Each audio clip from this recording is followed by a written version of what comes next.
todos. Bienvenidos a Vástago, la Iglesia de Cristo. Gracias por estar aquí.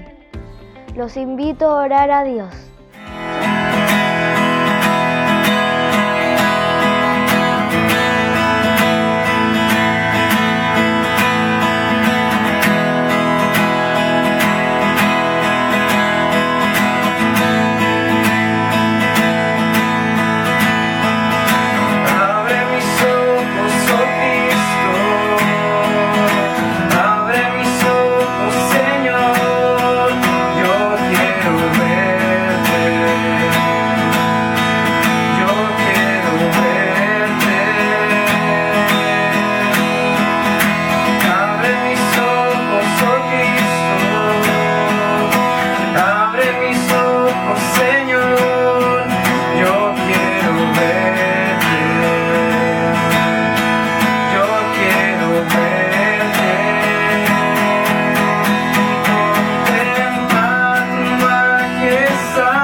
lectura del día de hoy viene de Primera de Pedro, capítulo 2, versículos del 21 al 25. Pues para esto los llamó Dios, ya que Cristo sufrió por ustedes, dándoles un ejemplo para que sigan sus pasos. Cristo no cometió ningún pecado, ni engañó jamás a nadie. Cuando lo insultaban, no contestaba con insultos. Cuando lo hacían sufrir, no amenazaba, sino que se encomendaba a Dios, que juzga con rectitud. Cristo mismo llevó nuestros pecados en su cuerpo sobre la cruz, para que nosotros muramos al pecado y vivamos una vida de rectitud. Cristo fue herido para que ustedes fueran sanados, pues ustedes andaban antes como ovejas extraviadas, pero ahora han vuelto a Cristo, que los cuida como un pastor y vela por ustedes. Hola y buenos días a todos. Hoy día vamos a seguir la serie de esperanza en medio del sufrimiento. Y cuando empecé a estudiar sobre la primera carta de Pedro, estaba leyendo que un teólogo dijo que no ha encontrado a nadie que dice que 1 Pedro es su libro favorito de la Biblia. Y estaba pensando, ¿por qué? Y él dice, porque el libro se trata de sufrimiento. Y nada de nosotros nos gusta pasar por el sufrimiento. No nos gusta hablar del sufrimiento, no nos gusta ni pensar del sufrimiento, ¿cierto? Pero yo creo que por nuestra propia experiencia sabemos que ser humano es sufrir, es parte de la vida de nosotros. Pero yo creo que muchas veces cuando nosotros nos convertimos a ser cristianos, empezamos a pensar que no debemos sufrir. Y cuando empezamos a sufrir, empezamos a hacer preguntas como ¿por qué Dios permite que sufrimos? O también puede ser que ¿dónde está Dios en medio de mi sufrimiento? Porque a veces no lo sentimos. Y el apóstol Pedro está escribiendo a un grupo de iglesias en las cercanías de actual Turquía. Y el propósito de la carta es animar a la iglesia en medio de la persecución. Y ellos están enfrentando persecución debido a su fe. Y la mayoría de ellos se convirtieron del paganismo a cristianismo. Y fue un costo para ellos. Ellos tenían que enfrentar un costo por su fe. Y lo que Pedro se encuentra en sus iglesias es un patrón constante de sufrimiento, de injusticia, exclusión social. Y vamos a enfocarnos en capítulo 2, versículo 21 a 25. Y en este versículo Pedro está escribiendo a los hermanos y hermanas que se encuentran en la esclavitud.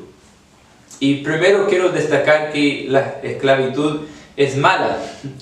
No creo que es algo que Dios cree que está bien. Es siempre mala. Y no es la idea que estén en ese como estado. Pero también quiero destacar que la esclavitud en esa época del Imperio Romano es diferente de lo que pensamos hoy en día. Porque, por ejemplo, no es como la esclavitud de los afroamericanos en los Estados Unidos, donde fueron tomados de su tierra y forzados a trabajar de por vida y visto menos y inferiores por su raza. En esa época los esclavos no eran elegidos por racismo y no tenían que trabajar por toda la vida, era algo temporal. Y también hay varios que eligieron hacerlo debido a su estado económico para poder ganar la posibilidad de mejorar su estado y pagar su estado de libertad. Pero tampoco digo que es algo bueno, porque obviamente no es ideal, pero se encuentran en ese estado. Y nosotros no estamos en la misma posición que ellos hoy en día, pero yo creo que todavía tenemos algo que aprender de su situación. Y en versículo 21, Pedro dice, pues Dios los llamó a hacer lo bueno, aunque eso significa que tengan que sufrir, tal como Cristo sufrió por ustedes. Él es su ejemplo y deben seguir sus pasos. Entonces, en primer lugar, Pedro da por hecho que van a sufrir. Y esos son los cristianos. Está hablando de los cristianos que van a sufrir. Y dice que Cristo sufrió por nosotros. Y Él pone a Cristo como ejemplo para ayudarnos a enfrentarlo. Y en el versículo 22 viene directamente del profeta Isaías. Y refiere a la profecía del siervo sufriente del Señor. Entonces en capítulo 52 y 53 de Isaías habla de antemano cuál era el propósito de Cristo aquí en la tierra. Y la profecía dice que los hombres lo despreciaban y lo rechazaban. Era un hombre lleno de dolor, acostumbrado al sufrimiento. Él estaba cargando con nuestros sufrimientos y estaba soportando nuestros dolores. Vemos que Jesús sabe lo que es sufrir, y Jesús, quien es Dios mismo, entró al mundo como uno de nosotros y experimentó mucho sufrimiento y dolor. Dios compadece con nuestro sufrimiento. No servimos un Dios distante. Muchas veces pensamos que Dios es tan lejano y no entiende nuestra situación. Pero Dios no es un Dios distante, sino un Dios que entra en el sufrimiento con nosotros, mostrando cómo enfrentarlo. Y Pedro nos muestra cómo Jesús enfrentó el sufrimiento. Y realmente es extraordinario. Dice que Él nunca pecó y jamás engañó a nadie. Y el versículo 23 dice que no respondía cuando lo insultaba ni amenazaba con vengarse cuando sufría. Dejaba su causa en manos de Dios, quien siempre juzga con justicia. Y qué gran ejemplo tenemos de Jesús de cómo enfrentar la injusticia. Pero a la vez es una tarea muy difícil, y como en sentido de cómo se ve el mundo de esta forma, es una estupidez.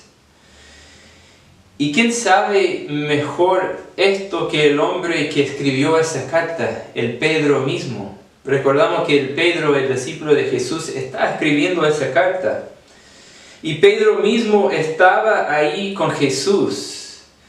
Habló con Él, comió con Él, oró con Él, pasaba mucho tiempo con Él. Y en Lucas capítulo 9, Jesús dice a Pedro y sus discípulos: el Hijo del Hombre tendrá que sufrir mucho y será rechazado por los ancianos y por los jefes y los sacerdotes y por los maestros de la ley. Lo van a matar y al tercer día resucitará. Jesús mismo cuenta que su camino es un camino de sufrimiento. Servimos un Dios quien está dispuesto a sufrir por nosotros y quien nos invita. En ese mismo pasaje, Jesús sigue diciendo: si alguno quiere ser discípulo mío, olvídese de sí mismo, cargue con su cruz cada día y sígame. Y la llamada de Jesús fue un puñetazo al estómago de Pedro, como fue un golpe. Yo creo que de muchos de nosotros también. Es como chocante escuchar el Cristo, el Salvador del mundo, hablar de esa forma. Y todo el tiempo antes de que Jesús fuera resucitado de entre los muertos, Pedro nunca creyó que Jesús tomaba en serio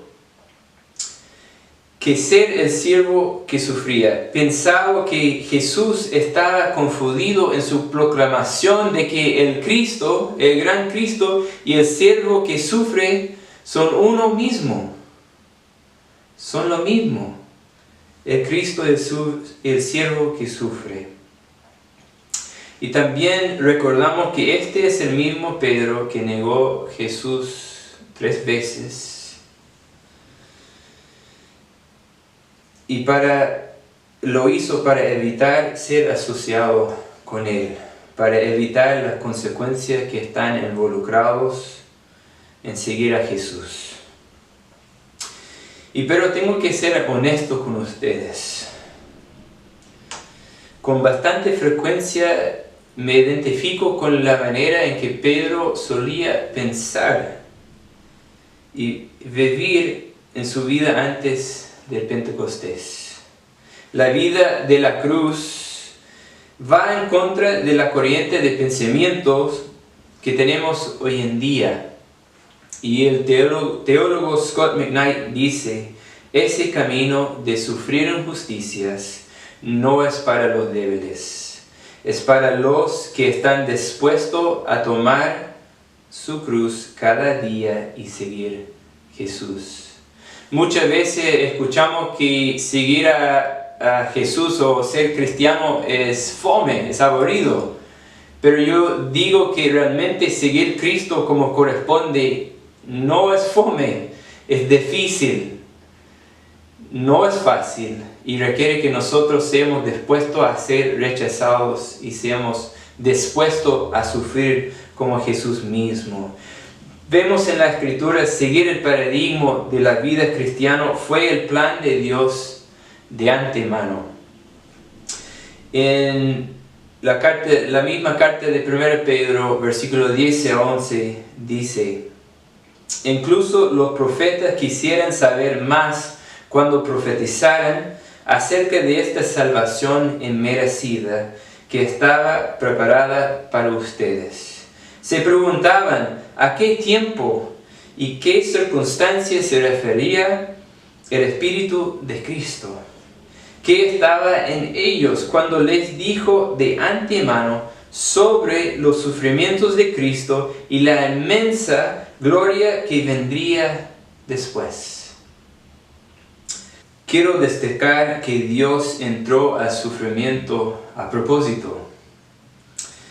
Y Él mismo cargó nuestros pecados sobre su cuerpo en la cruz.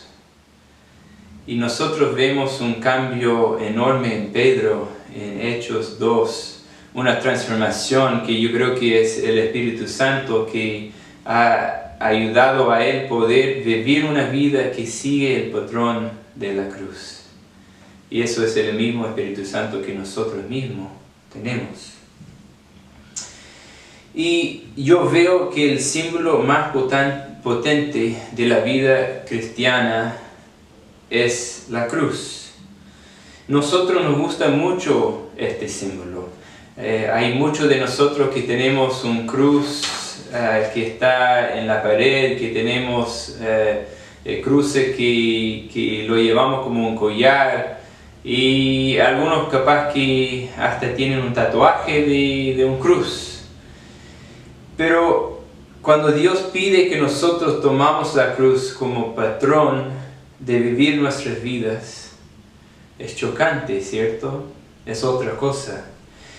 Y mi pregunta para nosotros hoy en día es: ¿cómo se aplica este pasaje para nosotros? El jueves estaba preparando este sermón cuando empezó a caer la lluvia.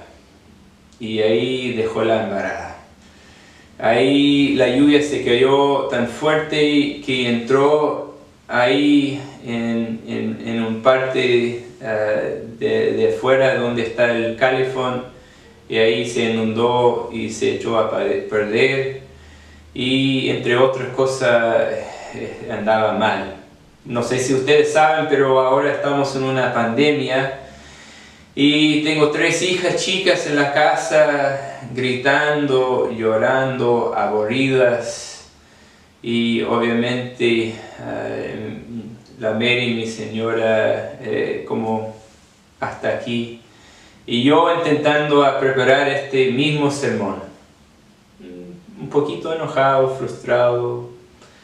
Y más aún el sermón se trata de cómo vivir una vida que refleja a Cristo en medio de los sufrimientos.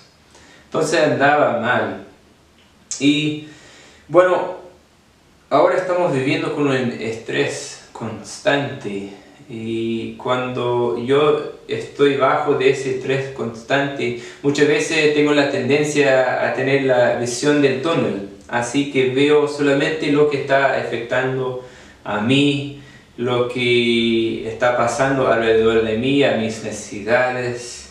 Y cuando estoy atascado en esta manera de pensar, yo comienzo a responder por la frustración, por la ira, la falta de empatía y amor.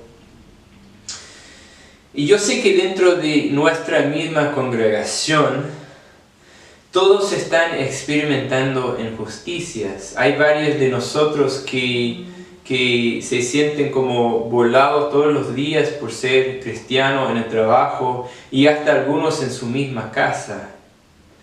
También hay otros que están sufriendo de un jefe que pide mucho más de lo que corresponde. Están viviendo una vida que casi no es vida. No pueden respirar y hacer y tomar y hacer las cosas que realmente querían hacer. Y hay otros que han perdido su trabajo solamente por temas de la pandemia, la economía, no por algo que lo habían hecho. Hay otros de nosotros que estamos sufriendo por un matrimonio, una amistad que no es recíproco. Y hay otros también que están sufriendo porque han tenido que dejar su país, su familia, todo lo que conocía antes y empezar de cero. Y ya agregamos un estallido social y pandemia. Ahí sabemos que estamos viviendo en un tiempo de injusticia y de mucho sufrimiento. Y no digo que debemos quedarnos en una relación abusiva o tampoco digo que no debemos luchar por la justicia. Sí, eso por supuesto. Pero como seguidores de Cristo estamos llamados a no escondernos del sufrimiento y buscar el cambio de la forma en que Jesús lo hizo, con amor, con esperanza, siguiendo el camino de la cruz. Y nosotros como cristianos no debemos escondernos del sufrimiento como lo hizo Pedro antes del Pentecostés, sino que debemos permitir que el Espíritu Santo guíe nuestro paso y conduzca nuestras acciones en medio del sufrimiento. Y sabemos que no podemos hacerlo solo. Eso requiere oración, requiere estar en comunidad, requiere que nosotros estamos siendo guiados por el Espíritu Santo. Y quiero que ustedes sepan que Cristo ha ganado la victoria. La cruz ganó la victoria. Nosotros no podemos ser quitados a través del sufrimiento de nuestro valor, de nuestra identidad que tenemos en Cristo. Nosotros hemos sido restaurados, redimidos por la cruz. El sufrimiento no puede retenernos. Nosotros hemos muerto a la vida vieja y somos una nueva creación. La tumba ya no tiene poder sobre nosotros. Y tengo que decir que Dios ha estado trabajando mucho, pero mucho en mí esta semana para poder alinearme mejor con la vida de la cruz, para ser guiado por el Espíritu Santo, para estar más en la oración con Él. Y también mi oración para ustedes es que también ahora van a sentir el desafío de ser transformados también. Y para terminarnos hoy día, quiero dejarnos con 2 desafíos para esta semana. El primero es quiero pedir que acerquémonos a Dios cuando estamos pasando por el sufrimiento. Bueno, ya sabemos que Él entiende las injusticias que estamos enfrentando y Él le importa mucho escuchar lo que está pasando en nuestras vidas. Y en versículo 25 Pedro dice, ustedes estaban antes, quiero que escuchen eso, antes como ovejas extraviadas. Entonces yo creo que muchas veces sentimos así, como perdidos, como con miedo de todo lo que está pasando, como una oveja sin su pastor. Pero dice que ahora han vuelto a Cristo, que los cuida como un pastor y vela por ustedes. Jesús es nuestro buen pastor. Quiero pedir como iglesia que acercámonos a Dios en medio de nuestro sufrimiento, porque Él entiende lo que estamos enfrentando y realmente quiere, bajó de los cielos para estar con nosotros, para acercarnos a nosotros. Y pido que esta semana nosotros ocupamos tiempo para acercarnos a Él. Y segundo, ruego que como iglesia esta semana cada uno de nosotros tomamos en serio seguir el patrón de llevar nuestra cruz. No quedamos sorprendidos que pasamos por el sufrimiento, sino que con valentía negamos a nosotros mismos y seguimos el patrón de la cruz que Jesús nos dejó. Dejamos que el poder del cruz vence el mal. Dios va a traer reconciliación en nuestras relaciones, en nuestras vidas, en nosotros mismos, a través de este estilo de vida.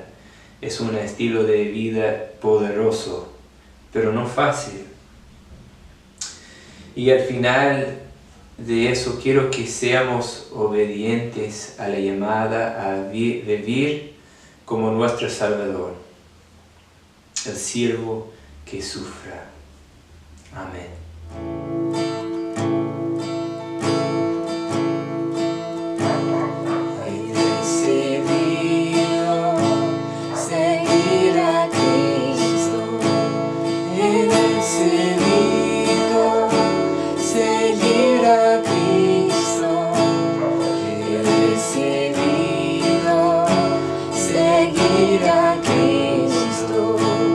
No vuelva atrás, no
está ante mí, el mundo atrás quedó.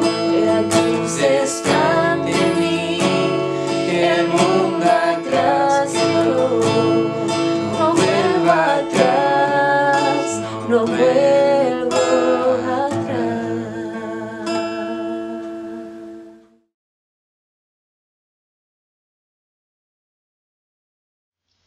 Ha llegado el momento de poder compartir la cena del Señor.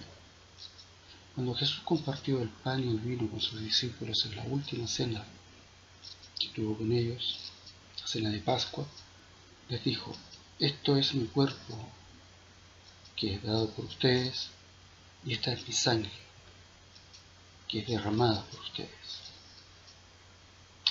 La invitación a compartir de la cena, además de hablarnos de diferentes aspectos de nuestra relación con Cristo, es una invitación a recordarnos que vivimos unidos a Él.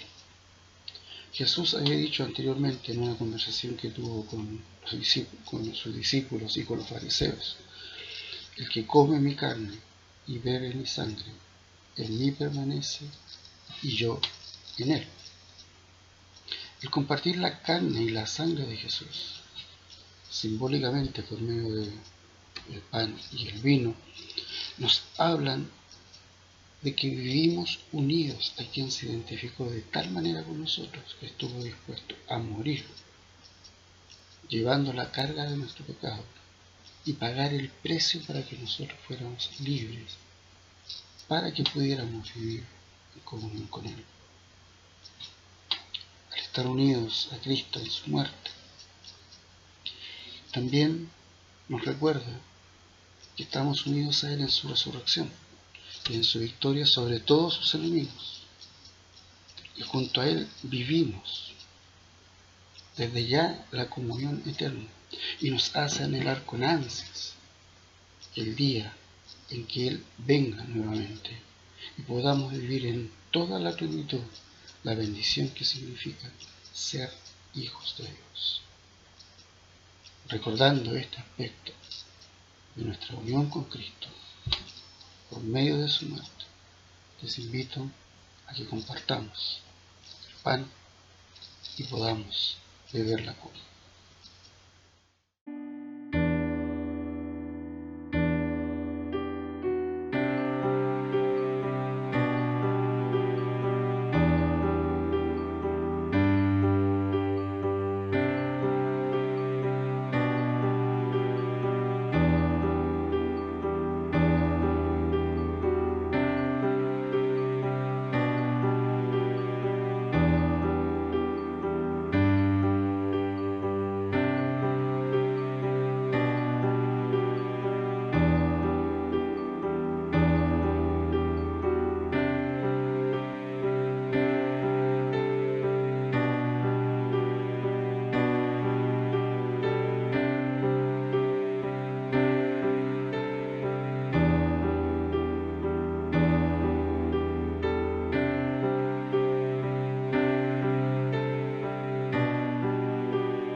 En el momento de hablar sobre la ofrenda, quisiera invitarles a reflexionar a que en el contexto bíblico la ofrenda siempre está asociada con dos aspectos, que son la gratitud y la alegría. Siempre que el pueblo de Dios en la Biblia fue convocado para ofrendar, lo hizo con gratitud y alegría. Gratitud porque como pueblo de Dios reconocemos que todo lo que tenemos nos ha sido dado de alguna u otra forma por Dios. Y alegría porque al ofrendar, Dios nos hace parte de la obra suya en bendecir a otros. Un ejemplo que encontramos en la palabra de Dios es el que Pablo relata a los corintios con respecto a las iglesias de Macedonia. Estas iglesias vivían en una situación bastante difícil y eran muy pobres. Y el contexto en el que Pablo relata esta circunstancia es hablando sobre la ofrenda que las iglesias fundadas por el apóstol Pablo en Grecia y en otras regiones de Europa y de Asia estaban contando para poder enviar a la iglesia en Jerusalén, que estaba pasando por momentos bastante difíciles. Pero al parecer las iglesias de Macedonia no habían sido consideradas, producto de esta situación también de pobreza que ellas tenían, para aportar. Pero cuando los macedonios supieron de este esfuerzo de las iglesias de Grecia y de otras partes por bendecir a los hermanos de Jerusalén, Pablo dice que ellos le rogaron el privilegio de colaborar y que dieron mucho más allá de lo que podían, porque incluso Pablo dice, primero se dieron ellos mismos. Este es un ejemplo de cuál debe ser nuestra actitud al ofrendar. Por lo tanto, en esta hora les invito a que la alegría y la gratitud sea lo que nos motive para poder entregar de lo que Dios nos ha dado para bendecir a otros. Hola a todos, quiero agradecerles por participar en el culto esta mañana y también tengo un par de anuncios. Primero, quiero recordarles que pronto viene el curso Alfa y queremos esta semana pedirles que inviten a sus amigos. Y esa es la idea, que cualquier persona que podría estar interesada esté invitada a participar. Vamos a hacer todo de formato online, entonces debe estar fácil conectarse y participar. Entonces, por favor, inviten a sus amigos para que participen y conozcan más a Cristo, a Dios, a través de ese proyecto de Alfa. También quiero recordarles que este viernes a las 7:30 vamos a hacer una reunión del grupo pequeño por Zoom. Entonces es un buen momento para conversar del sermón que escuchamos esta mañana de Rick. Y también un recordatorio más. Esta semana comenzamos con los videos que se tratan de Apocalipsis. Entonces queremos que estén leyendo Apocalipsis según la pauta de lectura que tenemos, el plan de lectura. Y con los videos espero que estemos capacitados para leer y entender Apocalipsis mejor, porque tiene muy buen mensaje para nosotros. Un gran abrazo, que tengan buena semana y que cualquier duda, consulta, contáctenos por favor. Los amamos mucho y queremos que tengan una semana muy bendecida.